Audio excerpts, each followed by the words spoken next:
Student good morning बच्चों। जो अभी हम हिंदी के चैप्टर पढ़ रहे हैं उसमें अब हिंदी व्याकरण शुरू किए हमने, और उस व्याकरण का जो फर्स्ट टॉपिक है हमारा वो हमने पढ़ा है उपसर्ग। अभी इतनी जो आपने वीडियो देखी है, पूरे वीक में मैंने आपको 2-3 दिन तक पूरा उपसर्ग के बारे में समझाया कि उपसर्ग क्या होते हैं, उपसर्ग के भाग क्या होते हैं, और उस जो उपसर्ग हैं वो संस्कृत के उपसर्ग क्या होते हैं, हिंदी के, उर्दू के, ये सब आपने पढ़ा। अब इससे रिलेटेड हम अभ्यास कार्य और क्वेश्चन आंसर करेंगे। परंतु बच्चों आज की जो वीडियो है इसमें भी आप लास्ट बार एक बार पूरा दोहरान कीजिए। कल भी मैंने आपको पूरा दोहरान करके समझाया था, आज भी आप देखिए, क्योंकि कल से मैं जो नया टॉपिक लूँगी वो लूँगी आपके प्रत्यय। अभी हमने उपसर्ग पढ़ा है और अब कल हम पढ़ेंगे प्रत्यय। तो इसके पहले आप एक बार सारा दोहरान करेंगे, क्वेश्चन आंसर देखेंगे, इसका पूरा अभ्यास कार्य समझेंगे। तो शुरू कीजिए। उपसर्ग। उपसर्ग क्या होते हैं? वे शब्दार्थ जो किसी शब्द के आरंभ में लगकर उसके अर्थ में विशेषता ला देते हैं उसे हम क्या कहते हैं बच्चों?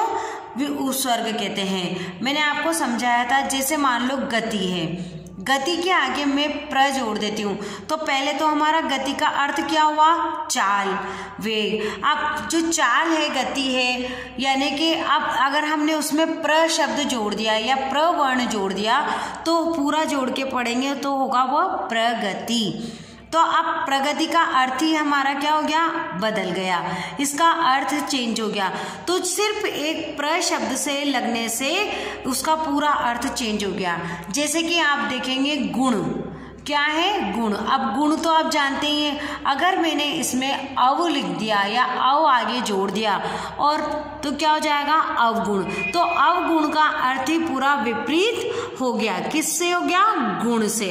तो इस तरह के जो शब्दों के आगे नए शब्द जुड़ते हैं और जुड़कर जो नवनिर्मित शब्द बनता है, उस नवनिर्मित शब्द से मतलब है कि नया जो शब्द बनता है उस शब्द का अर्थ बिल्कुल चेंज हो जाता है, तो उसको कहते हैं हम उपसर्ग। अगर आपको मैम ने क्वेश्चन दिया कि आप उपसर्ग किसे कहते हैं तो उसका आंसर क्या लिखेंगे, वो एक बार मैं रीड करके बताती हूँ, आप अपनी नोटबुक में लिखते चलिए या समझ लीजिए।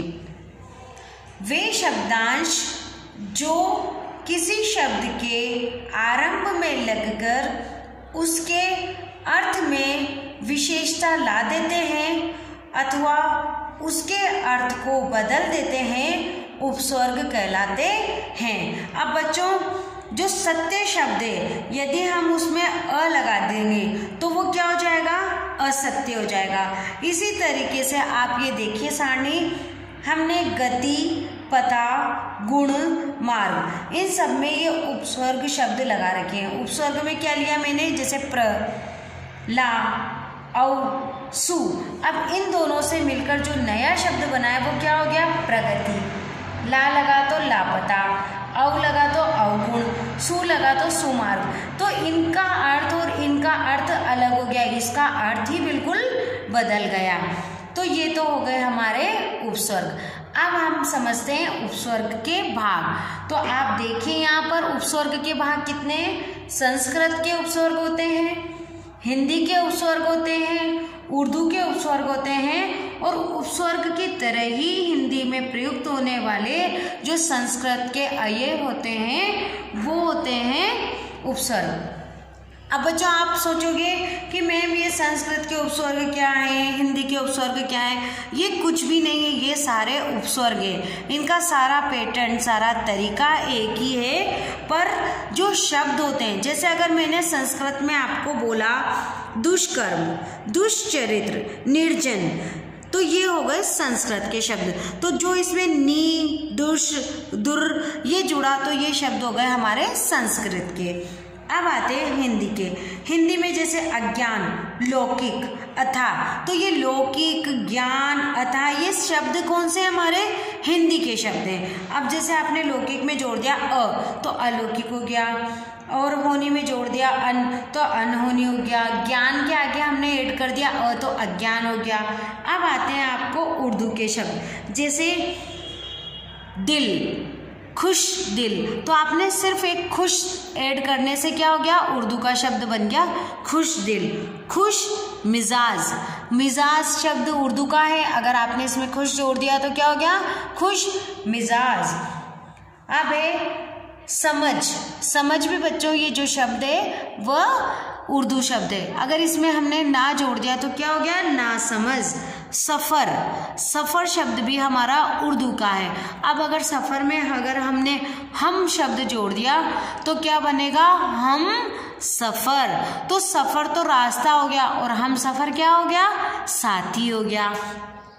तो ये शब्द चेंज हुए कि नहीं हुए, तो यही होते हैं हमारे उपस्वर्ग के भाग। अब मैं आपको छोटे छोटे से जो थोड़े थोड़े हिंदी, संस्कृत, उर्दू इनका दौरान करवाती हूँ, क्योंकि आप इसके पहले भी जो 2 वीडियो है, 2 दिन की वीडियो, उनमें भी आपने दौरान किया है, समझा है। क्योंकि आज मैं क्वेश्चन आंसर दूंगी, इसीलिए ये 3rd या 4th बार उपस्वर्ग रिपीट कर रही हूँ बच्चों।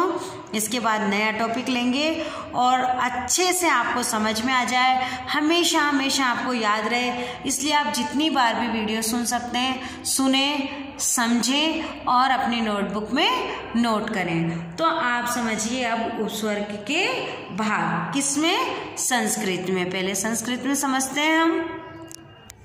देखिए ये है हमारे उपस्वर्ग और ये है हमारे संस्कृत के शब्द, जैसे कि भाव। अब हमने करा तो क्या हो गया, अभाव। अमर, अज्ञान, अधिनायक, अधिपति। अब बताओ आप, अधिपति में कौन सा शब्द जुड़ा है, अधि। अगर हम अधि अलग कर देते हैं तो क्या हो जाएगा, पति हो जाएगा।